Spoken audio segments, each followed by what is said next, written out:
Hi, this is Martin, and in this particular episode, I'd like to talk a little bit about a name that we generally don't know or don't hear that much of, but it's a rather remarkable story.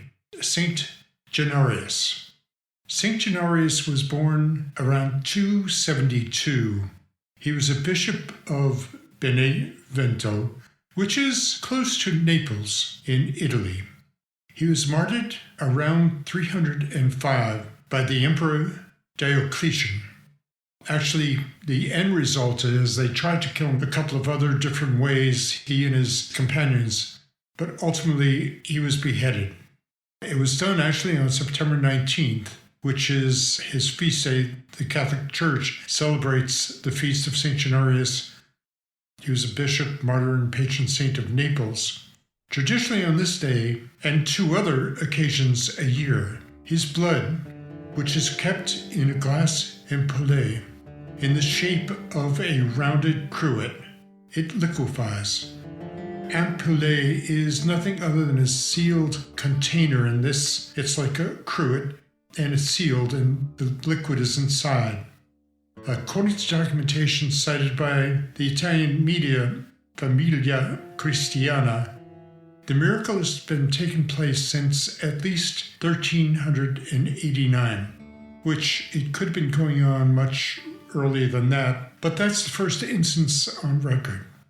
What happens, the dried blood of St. Januarius is preserved in two glass ampoules, one larger than the other, in the chapel at the Cathedral of Naples.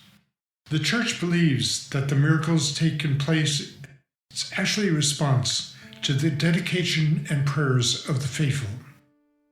When the miracle occurs, the mass of reddish, dried blood adhering to one side of the ampullae turns into completely liquid blood, covering the glass from side to side. The saint's blood traditionally liquefies 3 times a year in commemoration of the transfer of his remains to Naples, which is the Saturday before the first Sunday in May, then again on his liturgical feast day, which is September 19th, and thirdly on the anniversary of the eruption of nearby Mount Vesuvius in the year 1631, when his intercession was invoked and the city was spared from the effects of the eruption. And that day is December 16th. The liquefaction process sometimes can take 2 minutes or so and could last up to an hour, where the solid mass turns red and begins to bubble. The ampoules, which contain a dark solid mass, are enclosed in a reliquary that is held up and rotated sideways by a priest to show the blood has liquefied. This is usually done by the Archbishop of Naples while the people pray. The reliquary with the ampoules remains on view for the faithful for 8 days, during which priest turns it to show that the blood is still liquid. Then it is returned to the safety vault and locked away inside a chapel of the Cathedral of Naples. Several investigations have already been conducted in the past to find a scientific explanation that answers the questions of how something solid can suddenly liquefy, but amazingly, none has been satisfactory to date. When the blood doesn't liquefy, the Neapolitans take it as an omen of misfortune.